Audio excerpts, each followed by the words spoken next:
ugutabagwa kwacu kwavuye ku Uhoraho yaremye ijuru neza, kwavuye ku Uhoraho yaradushigikiye. Ugutabagwa kwanje niho kwavuye by'ukuri, ndabitahura ndabizi neza, nico gituma uyu munsi ndafise ishimwe ritagira uko lingana. Ugutabagwa kwanje kwavuye kuri papa wo mwijuru, niwe yanshigikiye, aba mu ruhande rwanje, niwe yanshigikiye. Ndatemba sinashika hasi gose, arongera aranduza. Uyu munsi ndemye, haleluya. Uyu mwanditsi wa Zaburi yavuze ngo nk'uko imisozi ikikije Yerusalemu, niko Uhoraho akikije abantu biwe impande zose. Nshuti y'umusaraba, nutinye, tambuka ufise ivyizigiro mu Mana, gwarana ivyizigiro mu Mana. Niwanagira ico ubuze ubure mugabo ugumana ivyizigiro.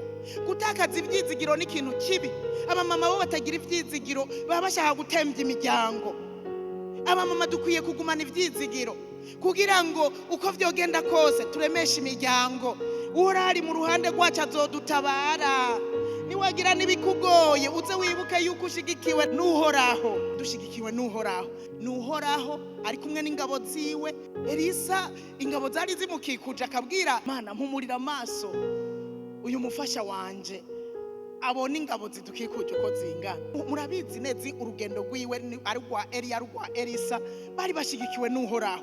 Nico gituma bakoreshejwe bijya bitangaza byose, bari bashigikiwe n'Uhoraho.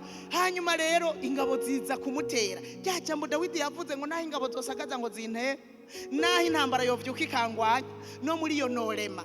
Elisa yararemye, aremye, aravuga ngo aramubwira ati databuja turapfuye turaheze turaherengeteye, ariko aramubwira ati naguhumura amaso urabe. Yaravuga ati ere guhora hari mu ruhande rwanje arashigikiye, kandi ashigikiye si wenyene, ari kumwe n'abafise amashare do komba yakumuriro. Erega wa mukozi amaze guhumuka amaso agizera yo yabonye bashigikiwe n'ingabo nyinshi zivise inkota za kumuriro. Haleluya. Bisigura ngo Uhoraho agushigikiye, abagushigikiranye n'ingabo nyinshi cyane ziri kumwe nawe. Nico gituma ndategerezwa gutinya. Haleluya.